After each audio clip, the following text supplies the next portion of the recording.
અમારી સાથે વિનોદભાઈ પટેલ જે સુરતથી નવસારી પોતે કોર્પોરેટર હોવા છતાં પણ ગ્રીન આર્મીમાં બહુ સેવા આપે છે.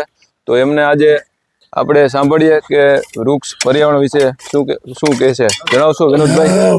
આદરણીય વડાપ્રધાન મોદી સાહેબે કીધેલું છે કે એક વૃક્ષ માકે નામ વાવો.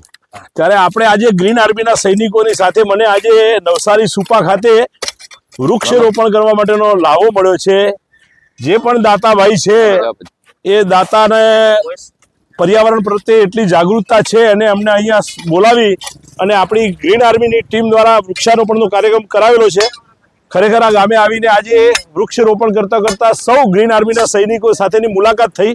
વહેલી સવારે 6 વાગ્યાથી આ લોકો વૃક્ષ રોપવાનું કામ ચાલુ કરી 7, 7:30, 8 વાગ્યા સુધી કામ કરી અને પર્યાવરણ પ્રત્યે આટલી જાગૃતતા લાવી અને સમાજમાં જાગૃતતા લાવતા હોય તો આપણે પણ જે લોકો આ સંદેશો મેળવે છે એ લોકોએ સમજવું જોઈએ કે પણ આપણી પણ કંઈક જવાબદારી બને છે.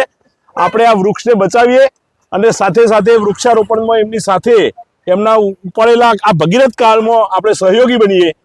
આપ સૌ આવી જ રીતે ભગીરથ કાર્ય ઉપાડેલું છે એમાં નવા લોકોને જોડતા રહો. આજની નવી પેઢી પણ આ વૃક્ષારોપણના પર્યાવરણના જાગૃતતાના બચાવના કાર્યમાં સાથે સહયોગી બને એવી સૌની પાસે અપેક્ષા રાખું છું. વંદે માતરમ, ભારત માતા કી જય.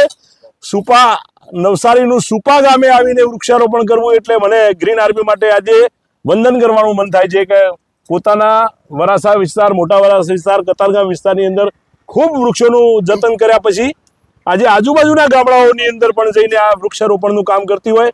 આવી પ્રેરણા જેની પાસેથી આપણને મળે છે એ પરમપિતા બ્રહ્માજીએ આપણને કીધેલું છે કે એક પર્યાવરણના ભાગે એ આપણે એનું જતન કરીશું તો એ આપણું જતન કરશે.